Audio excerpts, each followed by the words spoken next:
Good evening and welcome. Happy New Year's Eve. Welcome to the 33rd edition of the Goldie Gossip podcast. And let's get started with the show. Happy New Year's, everybody. Got me a little sippy sip. And let's start our mock countdown for the show. It's not really New Year's Eve right now, but humor me. And let's do the countdown. Hold on.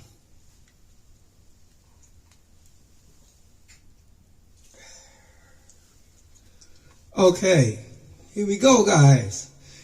10, 9, 8, 7, 6, 5, 4, 3, 2, and 1. Happy New Year, everybody. Let's get this going.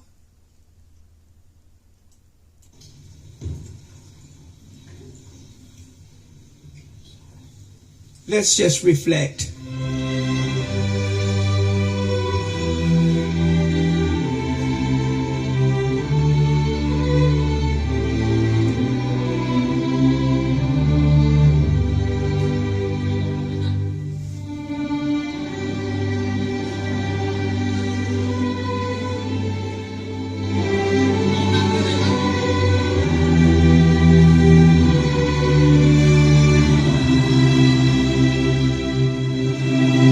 Happy New Year, peeps.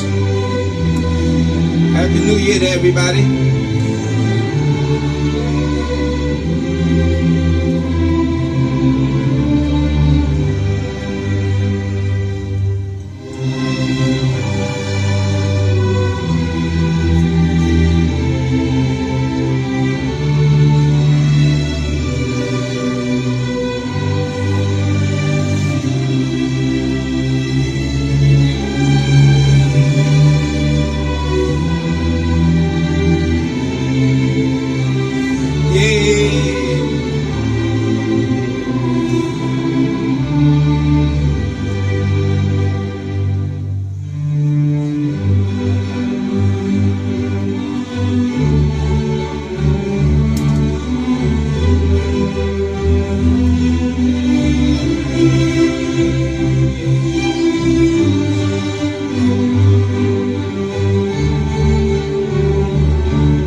Happy New Year's, everybody. Let's get started with the show. First, I want to give some shout outs. I have a very loyal fan. Her name is Florence Gibbs out of Detroit, Michigan, my hometown. She's been a very loyal fan. She's been sharing. She's been liking. And I really appreciate you, Florence Gibbs. Thank you so much. Happy New Year's, baby girl. Hit me up on Facebook. Second of all, I'd like to give a big shout out to Kim King in Detroit. That's right. She's been a very, very good fan as well. She follows, she likes more than most. And I appreciate it. So there's my shout out to my Detroit people. Marshall E. Allen. Happy New Year, buddy. I'll talk to you soon. Okay. I want to get into the spirit, but first of all, what I want to do is speak about Mr. Nick Cannon. I want to send healing energy and love to his family because he lost his son, Zen, due to, from what I understand, brain cancer. And I feel like no parent should have to bury their child under those circumstances. When things like that happen, you have a tendency to bring everything back down to earth. And I understand it. You could have everything in the world, but you're not exempt to life's perils. You know, Nick, he's so blessed. He's got twins by Mariah Carey. He's had Wildin' Out, The Masked Singer, and all of the spinoffs from The Masked Singer. In addition to that, he has a morning radio show. I don't know if it's in New York, but anyways, very successful. Now he has a daytime variety show in the afternoons, Nick Cannon. He's winning, and I can guarantee you he's got investments in many more behind-the-scenes productions. And that's wonderful, but it still can't help you when life really socks it to you. And I mean really sock it to you. Nobody is exempt. So I want to give out healing and loving energy to Nick Cannon and his family and loved ones. Right on, peeps. All right, let's keep it moving. I always tell you guys my Detroit stories and my LA stories. So, I got a good LA story for you. I worked at Children's Hospital of Los Angeles for 25 years. And during that time, I was able to see a lot of celebrities come and go from Children's Hospital. But this story is about John Travolta. That's right. It was a brief meeting, but it was very exciting. He had just did Face Off with Nicolas Cage. And let me get a drink. Hold on.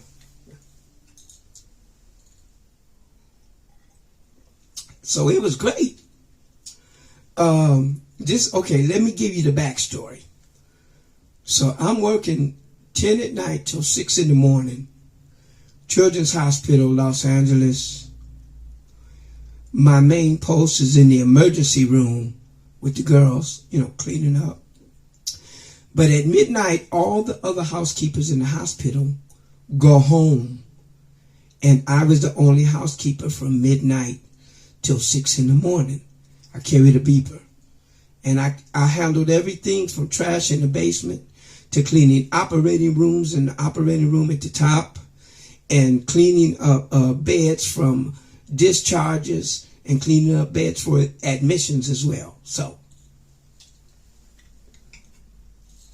check this off. I'm checked in. I'm working. And my beeper goes off. And it says that I had a spill on the 5th floor of Children's Hospital. So, no problem. I got my bucket and everything. I roll up there. Now, what I want you to know is Children's Hospital, their floors are immaculate. We would sweep, mop, wax, buff, and everything else, those floors, they were like smooth. And so I come up to the 5th floor. They tell me to go to room 512, the very last room on the left, right next to the stairs to exit. I get up there and I see somebody running down the hall towards me in white cotton stocks and sliding across the floor. You can slide a long ways on our floors because we wax them, like triple wax them. Sure enough, it's John Travolta. I say, check this off. He slides up to me and he's smiling. And we're not allowed to fan out. We can't ask for autographs. We can't take a picture, anything. That's grounds for termination. So I had to be professional. So the nurse told me that there was a vomit spill in Mr. Travolta's room. he was with his son, Jet. This is when Jet was still alive, and he was receiving care from Children's Hospital of Los Angeles. So he had thrown up in the room, and I went to the room, and I shook Mr. Travolta's hand, and I mopped up the little spill. It wasn't no big deal. I mopped it up. And what I noticed was John Travolta was hairy. Obviously, he was in between movies, because this man had hair on his knuckles, the backs of his hands. You know how when you got hair on your arms, it usually stop like about right here? No. His hair kept going up to his shoulders. I looked at the back of his neck, and his hairline didn't stop. It went clear down under this white t-shirt that he was wearing. And it was all hair. It was like Sasquatch. But, John Travolta is Italian, and Italian people can grow some hair. So I noticed just how hairy he was. That really tripped me out. But he was very nice. It was a very brief encounter. We shook hands, and I went back downstairs. But since it's past the statute of limitations, I'm going to tell you some more things. When I'm down in the emergency room and somebody has to register, they have to go to registration, which is right next door to emergency. Now, I pick up the trash for both places, emergency and medical records. So whenever a celebrity came in, they would have to register. And back then we had carbon copies with the carbon paper. So all of the information would be carbonized, and then they would rip it off and throw it in the trash.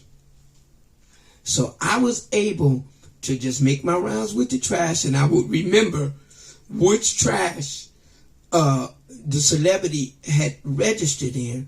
I would go to my little office and I'd pull it out. And keep in mind, I would never betray anybody's confidence. I was really just fanning out on my own personal self. But it ain't nothing they could do about it right now, because they fired me any fucking way. And so I used to get the carbon copies of, let me think about it. Sinead O'Connor. She was there one night. And her driver's license, her credit card, everything that she registered for her kid, the information was there. And I was able to see that. I never did anything with it. I never called her. I did show my daughter April when she was young, and she said, I want to call her. Let me call her. And I said, nope. I knew that was a breach of confidence, and I could be fired.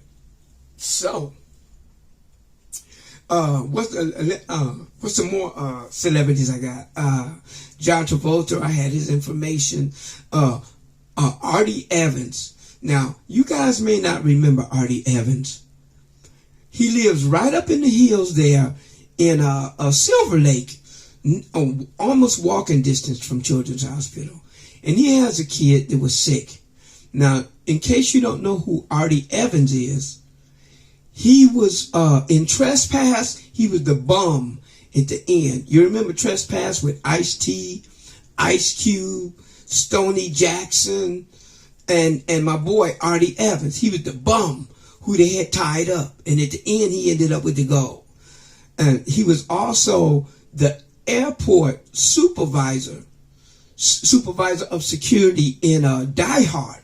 I don't know if it was Die Hard 1 or 2, but it was the one where it was cold and the disaster was out at the airport.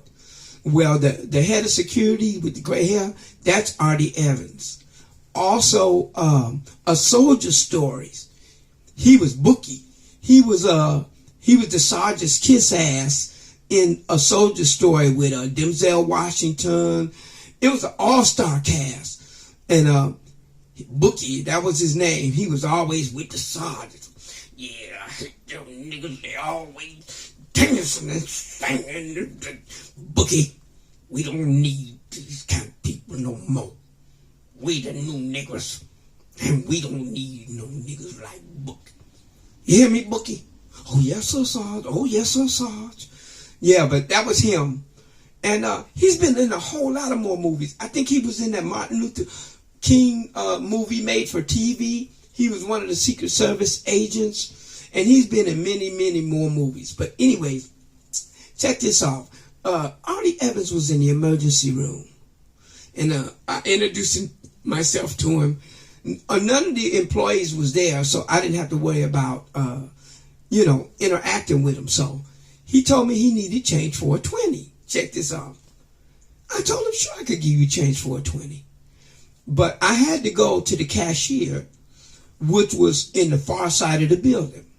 He gave me the 20, and it took me a while to walk over there and get change for the 20. But anyways, I got change for the 20, and when I got back, he said, you know what, Abdul? I was just thinking, I don't even know you. And I thought maybe you was going to take my money.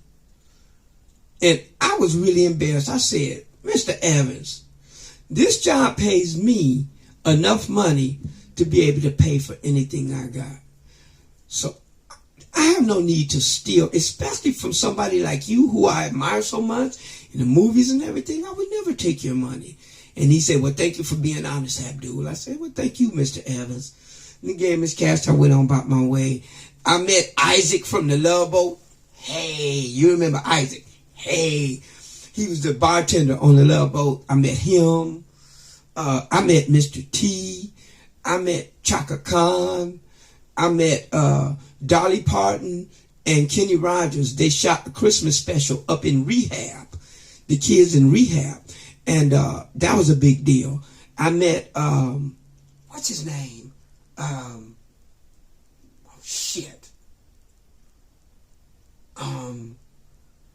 It was a movie with, I can't even remember. They shot it at Children's Hospital. And, man, I can't remember that one, but you know what, don't worry about it. I met a lot of people. What's his name? DeFons. He used to come there a lot. Tamika Mowry used to do volunteer work there. And she would come on a Tuesday or a Thursday, and she would work, and I would see her. I just met a lot of wonderful people during my years at Children's Hospital before they fired me. But anyways, screw them. Those are my stories, my LA stories. I started out talking about John Travolta and ended up telling you about a whole lot of other shit that I was into during my time at Children's Hospital of Los Angeles. And so, guys, I'm going to close out the show with another video. Kick it. Hold on.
All kinds of girls, but they don't compare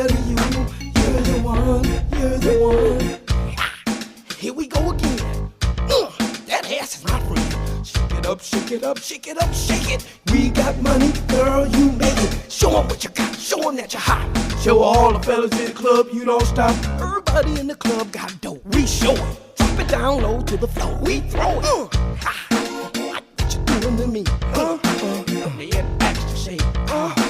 Like how you do when you do what you do when you do when you do it to me. What you do it to me? Put me in extra shake. Like how you do when you do when you do how you do when you do it to me. No, when I see you dancing, baby, I said no, make me spend more dough, baby. See you here in this atmosphere. To hell with dancing, I wanna start romancing. I wanna get with you, do the things you wanna do.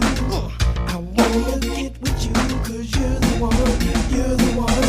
See, I've been around the world, and I've seen all kinds of girls, but they don't compare to you. You're the one, you're the one. What you doing to me?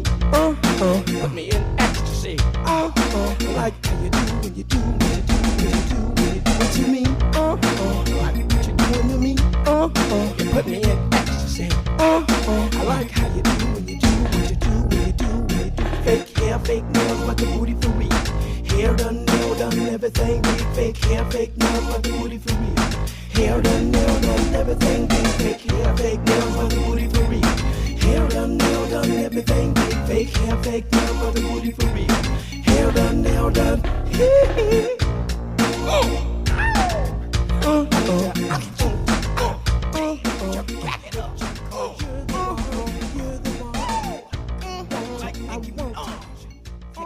the one.